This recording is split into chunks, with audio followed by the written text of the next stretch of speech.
R0c0co, baby, with 2 zeros over the front, you heard? R0c0co. Hey, somebody tag R0c0co. Reese's. Hey. What? Hey. She said Reese's. Do the buttercup slides. What's good, y'all? It's R0c0co with 2 zeros over the front, you heard? And if you ain't fucking with Vereen TV, then my nigga, yo, is green. Where you from? So I'm from Jersey City, New Jersey. But my daddy lived down here in Palm Beach County, so I do rep both 201 and that 5'6" ace in your face.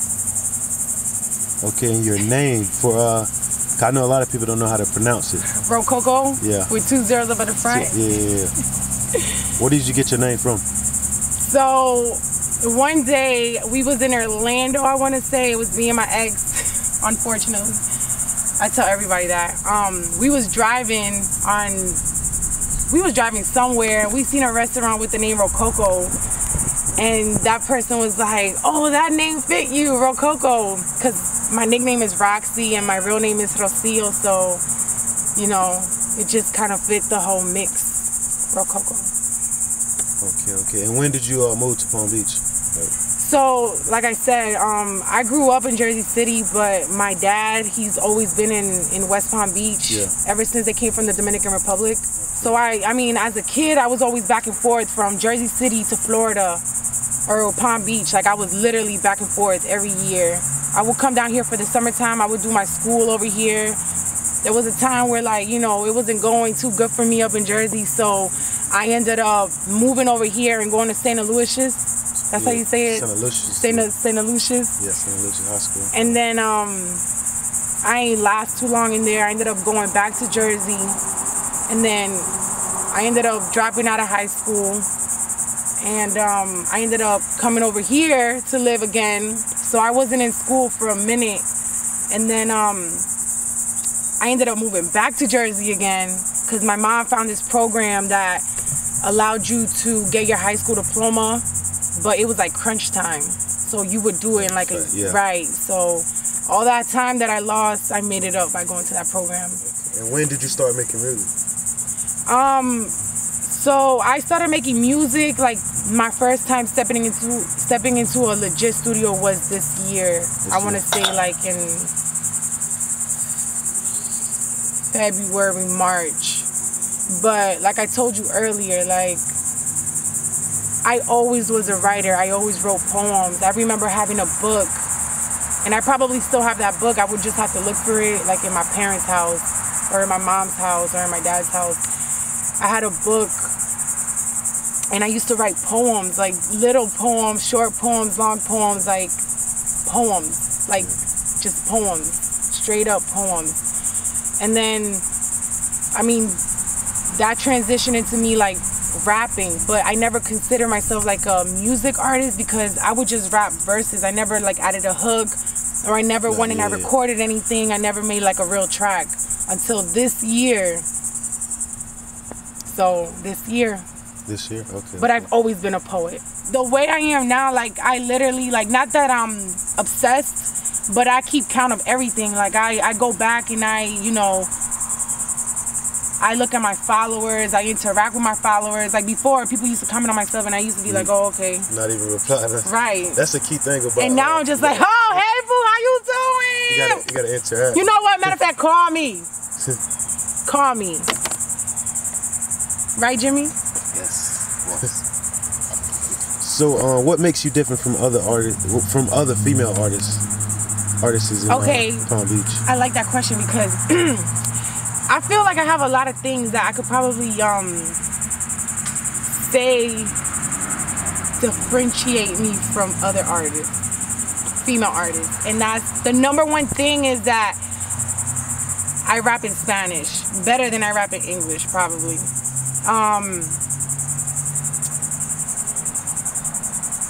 And not only that, but I try to be versatile, and I know everybody tries to be versatile.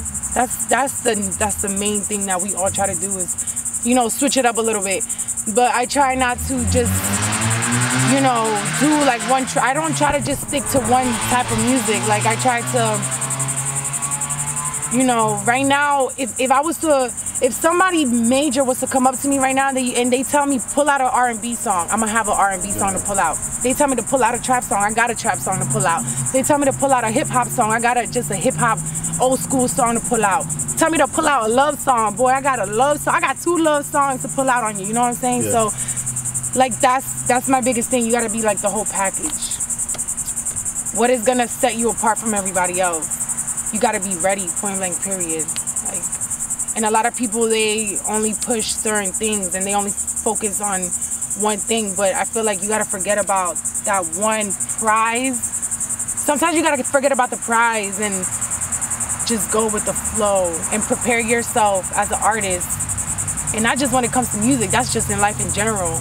Like, you know, you gotta have your stuff together before you can even think about the prize. Yeah, I feel you. How you gonna focus on where you going if you don't got your shit together? So, but yeah, that's my biggest thing, is just that I can go from English to Spanish, from Spanish to English. That's one of my stronger. Which one do you lean like most towards? English. English. Yeah. Do you write or do you freestyle? I write. I write. So you no freestyle, just. I'll try, but I write. I'm a writer. I'm a poet. Yeah. Yeah. And how long does it usually take you to make a song? I could write a song in like 10 minutes. I wrote a song in 10 minutes. I wrote a song in a whole day. I tell my management team a lot, only to like remind them to like, you know, take their time with me. I always tell them like, I could write a song in 10 minutes, but that doesn't mean that the song is done. You know what I mean? Like, I go back and I perfect everything. Like, I'll take out certain words and I'll think of something else I could say instead of that word to make it sound more interesting or make it sound more valuable. Like, I think about stuff like that. Like, I'll go back and change my verses 1,000,001 times. And you know what? A lot of people say like, oh, a lot of people look at that like a downfall. But I actually respect people that take time with their craft. Like, more power to you. You don't gotta worry about what everybody else is saying. So, but I could write a song in 10 minutes. Long story short. Okay. And what are some of the things you need in the studio to catch that vibe? A black. I need a black, even though my voice is already raspy. Nas. Everybody at the studio drink Nas. You know what that is? No. It's an energy drink. It's like Red Bull, but it's Is it something new or it been out? No, it's been out. Yeah. Nice. I need a Nas. I need a black. Sometimes if I had a hard day at work, I need a bottle of wine I'll bring to the studio with me. And when did you link up with how did you link up with Bad Azz Becky? So I was interviewed at this radio station. Shout out to T-Mac. That's my dog. And he pretty much asked me that question. He was like, what's one female artist you would want to work with? And you know what's crazy? I told myself that way before that radio interview. I told myself my goal is to get a feature with Becky. Point blank, period. Like, I'm gonna work my ass off so that she could notice me. Yeah. And when I would post off on Instagram, like I tag certain people, but you know, I know she got hella followers. She got a good following, so I wasn't even, you know, thinking that she would ever.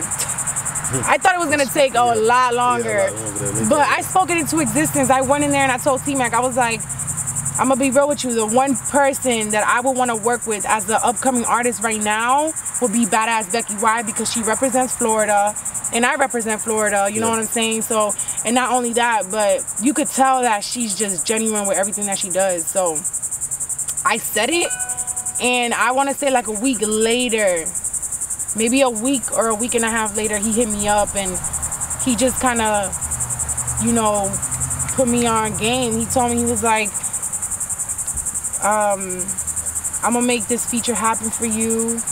And he also put me on a show with her. We performed and we killed it. That's crazy. It was lit. I don't know if you've seen a video on Facebook. Or not on Facebook, on Instagram. Yeah, I probably did. That's crazy. You have any a collab mixtape or just sync? It's just one song for Becky. Just one song with Becky. It's called Whole Blooded. That's actually, I was telling you earlier about, so I was writing this poem to my ex. We was engaged and, you know, all that stuff, and we just ended up having like not a bad breakup, but it wasn't the best breakup. And one day I was, you know, I was writing and it was like a poem, and I just sat there and I was like, hold up, this could be a song. So then I wrote a hook, and then I told Piff, shout out to Piff, at the studio, I was like, yo, I need a beat. And this was the same day I went to go record the song. Mind you, I wasn't even thinking about putting Becky on that song yet. Yeah. So I went and I recorded the song. Piff got me the beat, recorded it. Okay, boom. I had that open verse. And like, since the song was emotional, I didn't want to focus on the song too much. But you know Becky, if you listen to Becky's music, like, she always talking about some real shit. So that's when everything like fell into place, because I recorded that song. Then T-Mac hit me up. He was like, yo, I need you to get a song ready for Becky, this, that, and the third. And I told him, I was like, I got the perfect song. And it's just sitting there, and I just recorded it. It's not like it was something old. Yeah. I was like, I feel like she will kill this. So, yeah, that was it. So we got that one song, but I pray, you know, everything goes good. She already came and recorded her verse. She killed it. She even did a little bit of singing on it. So I know that's gonna be a banger. And you know, I posted a little snippet on Facebook and on Instagram of like my verse, and everybody was like, yo, drop that shit. So I know people gonna fuck with it. You don't know?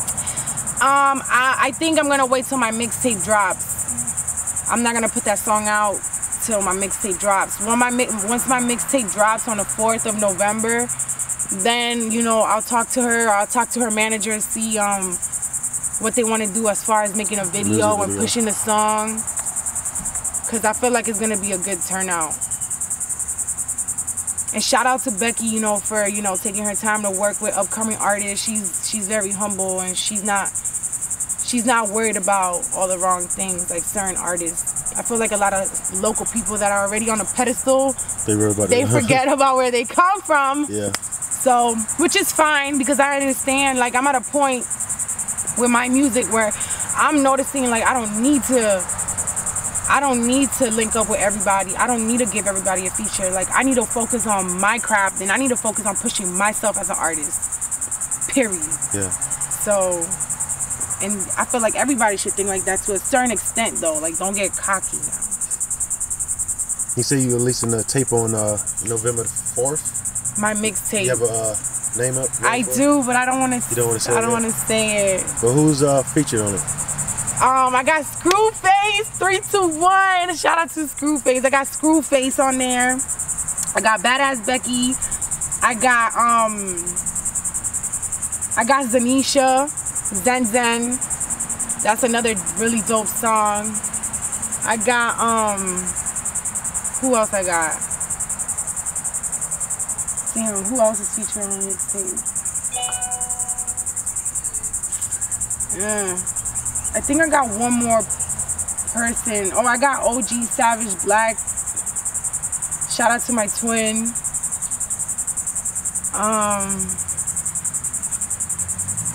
I got a few people, and they're really dope. Yeah. I got blessed. I got real blessed.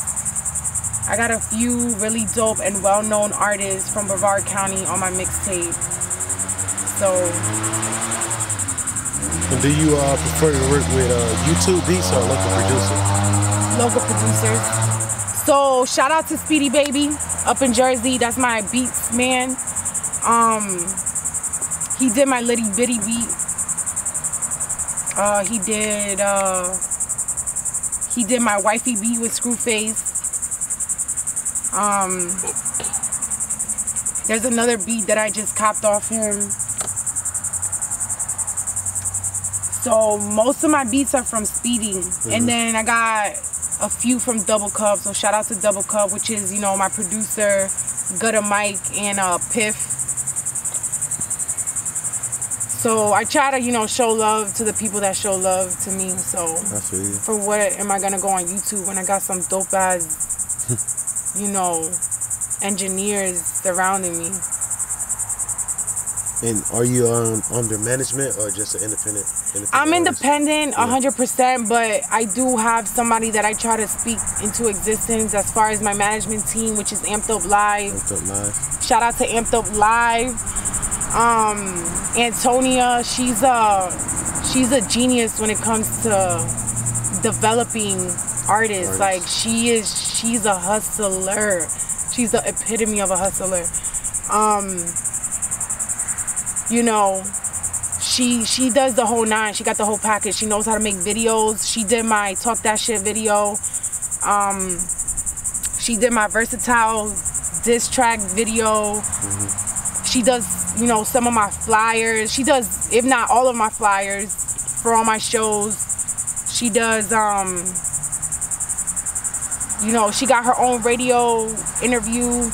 She got her own little show on Amped Up Live where we interview people. She got me as one of the hosts. You know, she's just trying to prepare me and just kind of educate me and, you know, kind of develop my whole look and my whole sound as an artist. Like, ever since I met her, like, I've literally, like, there's things that have definitely changed as far as, like, the way I present myself, the way I present my social media, you know, the way I drop certain videos, when to drop certain videos, how to promote my music, make sure I got a song cover for every song, like everything.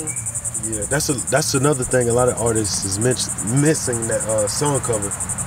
They don't know. I didn't know either. That cover, like they just put their music on SoundCloud and just use the regular picture. Right. That's what I was doing. People they don't take you serious when you do stuff like that. Right. I was doing that, and I met Antonia, and she was like, "What are you doing? You gotta have a song cover for every song."